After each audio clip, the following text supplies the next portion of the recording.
Friends, स्वागत है आप सभी का इस प्यारा सा वीडियो में। दोस्तों आज हम आप लोग को लेकर आ चुके हैं क्लास 10th का मैथ का ऑब्जेक्टिव सवाल होंगे जो एक्सरसाइज 4 यानी द्विघात समीकरण से रिलेटेड होंगे। दोस्तों मैं कल एक सेट यहाँ पे 1 से 10 तक क्वेश्चन बनाया था, उससे आगे हम लोग पढ़ेंगे। ये एक्सरसाइज 4 का ही कल भी मैंने अपलोड किया था वीडियो, उसे भी आप जाकर देख सकते हैं। चलिए चलते हैं अगले प्रश्न। हमारा अगला प्रश्न है कि द्विघात समीकरण x माइनस 1/x बराबर 1 का विविक्तर क्या होगा, यानी विवेचक आपसे पूछा जा रहा है। और दोस्तों यहाँ पर एक समीकरण दिया गया है x माइनस 1/x बराबर के 1, लेकिन दोस्तों ये द्विघात समीकरण के रूप में नहीं है। तो सबसे पहले हम इसे द्विघात समीकरण के रूप में बनाने का प्रयास करेंगे। तो कैसे बनाएंगे दोस्तों? तो सबसे पहले क्या करेंगे कि x माइनस 1/x, आइए 1 बराबर के दूसरे साइड है, इधर साइड लेके आएंगे तो माइनस के 1 बराबर के हो जाएगा 0। अब दोस्तों यहाँ पर हम इसका और यहाँ पे कुछ नहीं तो 1, यहाँ पे कुछ नहीं तो 1, यानी एक x और एक का हम ले लेंगे एलसीएम, तो हमारा x एलसीएम हो जाएगा।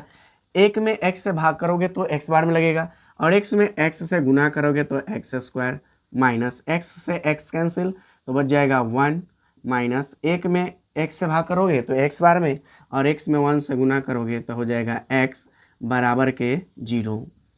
अब दोस्तों क्रॉस गुना कर दीजिए, क्रॉस गुना यानी x square minus 1 minus x में इधर 1 से करोगे तो सेम आ जाएगा x square minus 1 minus x बराबर 0 में एक्स से गुना कर दो तो हो जाएगा हमारा 0। अब ये दोस्तों द्विघात समीकरण के रूप में हुआ, लेकिन द्विघात समीकरण का जो व्यापक रूप होता है उस रूप में नहीं है, यानी कि घात 2 के बाद पावर 1 वाला होना चाहिए, जो कि नहीं है। तो हम इसको पहले सेटिंग कर लेंगे, यानी एक्स स्क्वायर और ये माइनस एक्स को इधर ले आ लेंगे और ये माइनस 1 को ऐसे सेट कर देंगे बराबर के 0। अब दोस्तों हम यहाँ से a बराबर लिख लेंगे, एक्स स्क्वायर का गुणांक यहाँ पे 1 है, b बराबर लिखोगे x का गुणांक -1 है, और c बराबर लिखोगे तो c का गुणांक जो है -1 है। अब दोस्तों हमें विविक्तर बोला है, विविक्तर का फॉर्मूला होता है b स्क्वायर माइनस 4ac, यानी d बराबर b स्क्वायर माइनस 4ac। तो दोस्तों b का मान देखेंगे यहाँ पे -1 है, यानी -1 का स्क्वायर माइनस 4 गुना a का मान यहाँ पे देखेंगे 1 है, 1 लिख देंगे, और c का मान जो है हमारा -1 है तो -1 हो जाएगा।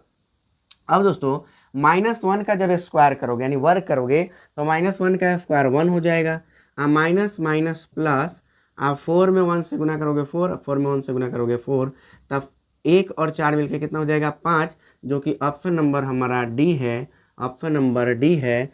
चलिए समझ में आ गया होगा। आगे बढ़ते हैं दोस्तों दूसरा प्रश्न पे। ऐसे तो दोस्तों ये ऑब्जेक्टिव है, लेकिन मैं आपको बहुत अच्छे तरह से सिखा रहा हूँ, इसलिए थोड़ा सा आपको समय देना पड़ेगा यहाँ पे। अब दूसरा क्वेश्चन है कि समीकरण 3x square plus 5x minus Q बराबर 0 के मूल अगर बराबर हो तो क्यू का मान पूछा जा रहा है। जब दोस्तों मूल बराबर हो तो मैंने कल ही बताया था कि उसके लिए हम फॉर्मूला का यूज करेंगे बी स्क्वायर माइनस 4ac बराबर के 0। अब दोस्तों इसमें जो है ये हमारा a होता है, ये b होता है, और ये जो है हमारा c होता है। अब दोस्तों यहाँ पे मान रख देंगे b का स्क्वायर, यानी b की जगह पर 5 है तो 5 का स्क्वायर माइनस 4 गुना a का मान देखिए यहाँ पर 3 है तो 3, और c का मान देखेंगे तो माइनस के q दिया गया है बराबर 0। अब दोस्तों 5 का स्क्वायर करोगे 25 हो जाएगा माइनस। अब दोस्तों यहाँ पे माइनस और यहाँ पे माइनस, यानी गुना में माइनस माइनस को हम कर देते हैं प्लस, 4 3 12 12 क्यू हो जाएगा, क्या हो जाएगा 12 क्यू बराबर के 0। अब यहाँ पे 25 को हम क्या करते हैं, यहाँ पे 25 लिखते हैं बराबर 12 क्यू को बराबर के उधर लेके जाओगे तो हो जाएगा -12 क्यू। अब दोस्तों यहाँ पे हम करेंगे 25 ऊपर, और उधर से 12 आ जाएगा हमारा भाग में, और ये माइनस आ जाएगा हमारा इधर भाग में तो क्यू। इसलिए दोस्तों हमारा क्यू का जो मान आएगा -25 बटा के 12। चलिए ऑप्शन देखेंगे तो ऑप्शन में ए नंबर में है, ऑप्शन ए में है हमारा -25 बटा के 12। तो दोस्तों चलते हैं अगले प्रश्न 3 नंबर की ओर। तो दोस्तों हमारा तीसरा सवाल है कि यदि समीकरण एक्स स्क्वायर माइनस के एक्स माइनस 8 बराबर 0 का एक मूल 2 हो तो के का मान ज्ञात करना है। यानी दोस्तों यहाँ पर एक मूल हमें पहले से दिया गया है, हमें मूल आपको बताना है, के का मान बताना है। तो दोस्तों सबसे पहले इस समीकरण को यहाँ पे लिख लेते हैं, एक्स स्क्वायर माइनस के एक्स माइनस 8 बराबर के 0। अब दोस्तों यहाँ पर एक मूल दिया है, एक मूल आपको पता है कि द्विघात समीकरण में 2 मूल होते हैं, यानी जितने घातों की संख्या होती है उतना ही मूलों की संख्या होती है। तो घात की संख्या यहाँ पर 2, तो मूल की संख्या कितना हो जाएगा 2। अब दोस्तों उसमें से एक मूल दिया है, यानी एक मूल को हम अल्फा बोलते हैं, दूसरा मूल होता है तो उसको हम बीटा बोलते हैं। तो अल्फा का मान दोस्तों दिया गया है। अब यहाँ पर सबसे पहले आप क्या करिए, ए का मान रख लीजिए, यानी एक्स स्क्वायर का गुणांक 1, बी का मान यहाँ पे एक्स का गुणांक -के, और यहाँ पर सी देखेंगे तो -8 दिया गया है। अब दोस्तों हम करेंगे क्या, यहाँ पे करेंगे अल्फा प्लस बीटा, यानी मूलों के योग वाले प्रश्न से हम लोग अल्फा प्लस बीटा बराबर होता है -b/a। अब दोस्तों यहाँ पर हम अल्फा का मान ऑलरेडी दिया हुआ है 2, तो यहाँ पे पुट कर देंगे, प्लस बीटा का मान नहीं पता तो यहाँ पर रहने देंगे, और -b, तो -b ऑलरेडी माइनस यहाँ पे माइनस में है, तो यहाँ पे क्या हो जाएगा, b का मान k हो जाएगा, क्योंकि माइनस माइनस प्लस हो जाएगा, और a के जगह पर हम कर देंगे 1, यहाँ पे 1 कर देंगे। अब दोस्तों यहाँ पर b यानी कि बीटा बराबर, ये प्लस के 2 बराबर को उधर कर देंगे, तो यहाँ पे k और ये प्लस के 2 बराबर को उधर जाके हो जाएगा -2, यानी बीटा का मान जो हो गया हमारा k-2। अब दोस्तों हमें क्या करेंगे, हमें तो k का मान निकालना है, तो k का मान हम निकालने के लिए कोशिश करेंगे। तो एक फार्मूला है कि अल्फा इंटू बीटा बराबर c/ka। अब दोस्तों अल्फा का मान हमारे पास पता है 2, इंटू बीटा का मान क्या है k-2, यानी कैसे लिखेंगे k-2 बराबर c का मान देखोगे ध्यान से तो c का मान -8 है, और a का मान जो है यहाँ पर 1 है, तो 1 कर देंगे। अब दोस्तों यहाँ पे 2 में k से गुना करोगे 2k हो जाएगा, और 2 में -2 से गुना करोगे -4 हो जाएगा, यानी इस प्रकार से मैंने गुना किया। अब बराबर यहाँ पे 1 से -8 में भाग करोगे तो हो जाएगा -8। अब यहाँ पे क्या करेंगे, 2k बराबर -8, और ये -4 बराबर के उधर जाएगा, तो ये हो जाएगा +4, यानी 2k बराबर -8 से 4 घटाओगे हो जाएगा -4, और 2 से ये 4 2 बार में कैंसिल हो जाएगा, इसलिए कह सकते हैं कि k का मान जो आ गया -2 आ गया। अब दोस्तों ऑप्शन में हम देखेंगे k का मान -2 ऑप्शन नंबर बी में दिया गया है। उम्मीद करता हूँ आपको समझ में आ रही होगी। दोस्तों इसी प्रकार से हम चौथे प्रश्न को हल करेंगे। चौथा प्रश्न दिया गया है कि 3x² - 12x प्लस k बराबर 0 के मूल अगर बराबर हो तो k का मान आपसे पूछा जा रहा है। जब मूल बराबर होते हैं दोस्तों, तो इसके लिए मैंने आपको फार्मूला बताया है कि b² - 4ac बराबर आप 0 कर लेना। सबसे पहले यहाँ पे हम समीकरण लिख देते हैं, 3x² - 12x plus k equal 0, जहाँ पर a का मान यहाँ पे 3 है, b का मान -12 और c का मान जो है k है। अब दोस्तों यहाँ पे मान रखिए b² यानी b के जगह पे -12, तो -12 का स्क्वायर -4 गुना a का मान देखोगे तो 3 है, और c का मान हमारे पास k है, तो k बराबर के 0। इधर दोस्तों मैं हटा देता हूँ, -12 यानी 12 का वर्ग करोगे तो आएगा 144 माइनस 4 3 12 12 के हो जाएगा बराबर 0। अब दोस्तों यहाँ पे 144 को रख लीजिए, -12 के को बराबर के दूसरे साइड, तब 12 के हो जाएगा, यानी 144 और इधर गुना में 12, इधर आके भाग में बराबर के। अब दोस्तों 12 से 144 12 बार में कट जाएगा, इसलिए के का मान दोस्तों हमारा आ जाएगा 12, जो कि ऑप्शन नंबर आप देखेंगे तो ए में दिया गया है। ऑप्शन नंबर ए में दिया गया है। तो दोस्तों इसी प्रकार से चलते हैं हम अगले प्रश्न 5 नंबर की ओर। तो अब हमारा छठा क्वेश्चन आप देखेंगे, कह रहा है कि समीकरण 4x² - 12x प्लस 9 बराबर 0 के मूल होंगे। यानी यहाँ पे आपसे मूल नहीं पूछा गया है, मूल की प्रकृति आपसे पूछी गई है कि वास्तविक होगा या और असमान होगा, कि वास्तविक नहीं होगा, वास्तविक और बराबर होंगे, शून्य होंगे। तो दोस्तों इसको करने के लिए सबसे पहले हम क्या करेंगे, यहाँ पे डी का मान यानी विविक्तर या विवेचक निकाल लेंगे। इसके बाद अगर डी का मान ऋणात्मक आता है तो क्या होगा, धनात्मक आता है क्या होगा, अगर शून्य आता है क्या होगा, इसको समझेंगे तब जाके समझ में आएगा। यानी डी का मान अगर बराबर हो जाता है दोस्तों, तो उसके वास्तविक और वो वास्तविक हो जाता है, और बराबर हो जाता है। क्या होता है? वास्तविक और बराबर हो जाता है।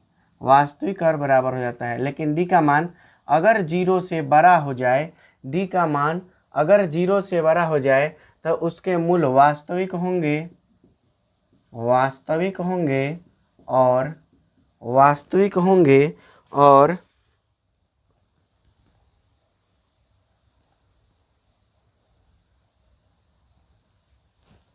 और असमान होंगे, यानी कि भिन्न भिन्न होंगे, अलग अलग होंगे।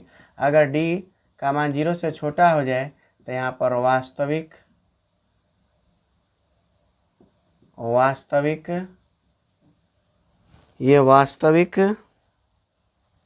नहीं होंगे। इसके मूल जो होंगे वास्तविक नहीं होंगे। बस इसी टॉपिक पे हमें बात करनी है। तो सबसे पहले विवेक्तर निकाल लेते हैं। तो समीकरण को लिखते हैं 4x² माइनस 12x प्लस 9 बराबर के 0। अब दोस्तों यहाँ पे क्या करेंगे, हम सबसे पहले a का मान लिख लेंगे। a का मान यहाँ पे 4 है, b का मान यहाँ पे -12 है और c का मान 9 है। अब हम d बराबर b² माइनस के 4ac होता है।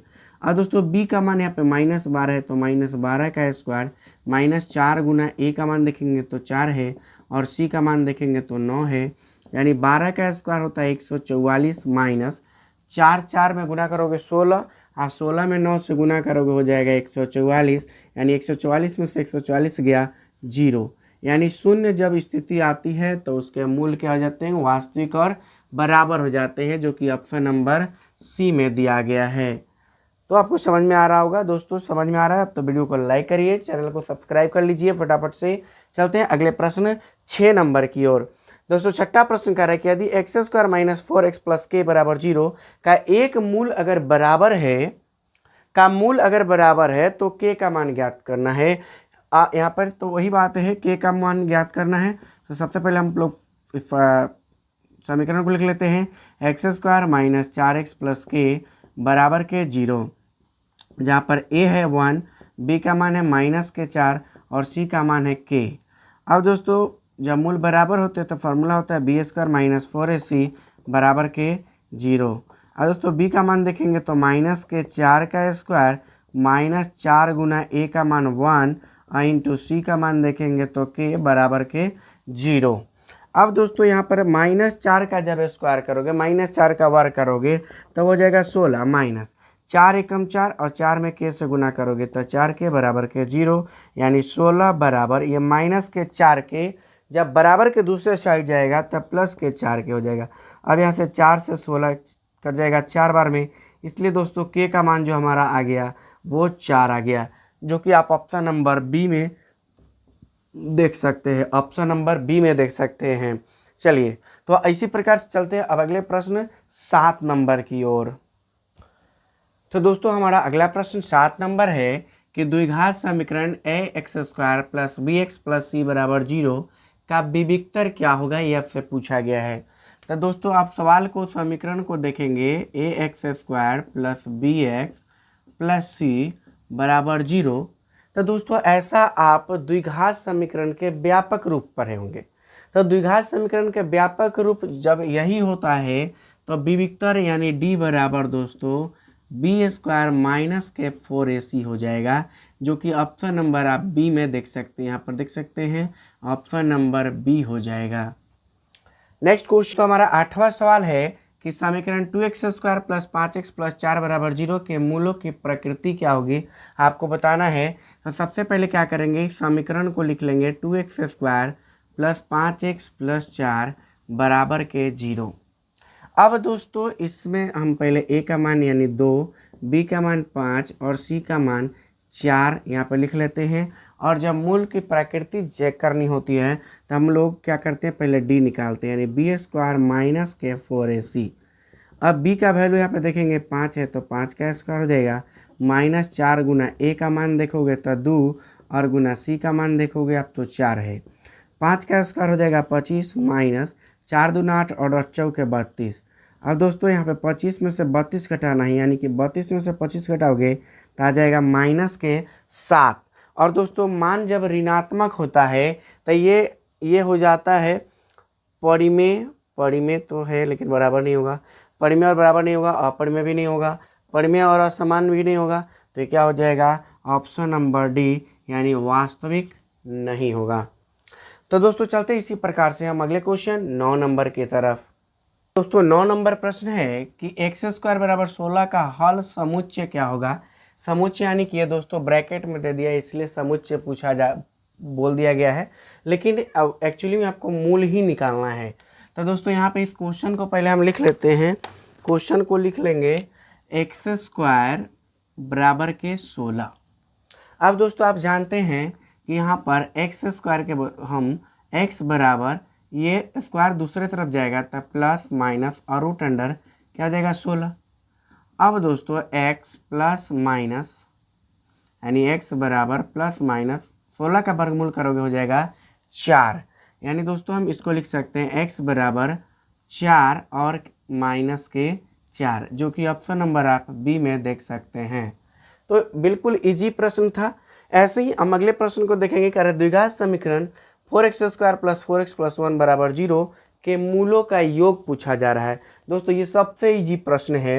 यहाँ पर लिखेंगे 4x square plus 4x plus 1 equal to 0। अब दोस्तों यहाँ पे क्या करना है आपको, सबसे पहले a का मान यहाँ पे 4, b का मान आपको 4 और c का मान 1 लिख लेना है। अब दोस्तों मूलों का योग बोला है, मूलों का योग होता है अल्फा प्लस बीटा, और अल्फा प्लस बीटा बराबर होता है दोस्तों माइनस बी बटा के ए, यानी माइनस का माइनस और b का मान देखेंगे यहाँ पे 4 है तो 4 और a का मान देखोगे यहाँ पे 4 है। अब दोस्तों 4 से 4 कैंसिल हो जाएगा तो बच जाएगा हमारा माइनस के 1 और माइनस के 1 जो कि ऑप्शन नंबर बी में दिया गया है। तो दोस्तों उम्मीद करता हूँ आपको वीडियो पसंद आया होगा। वीडियो पसंद है वीडियो को लाइक कर दीजिएगा। अगर चैनल पे हमारे नए हैं तो चैनल को सब्सक्राइब कर लीजिएगा। वीडियो देखने के लिए बहुत बहुत धन्यवाद। जय हिंद।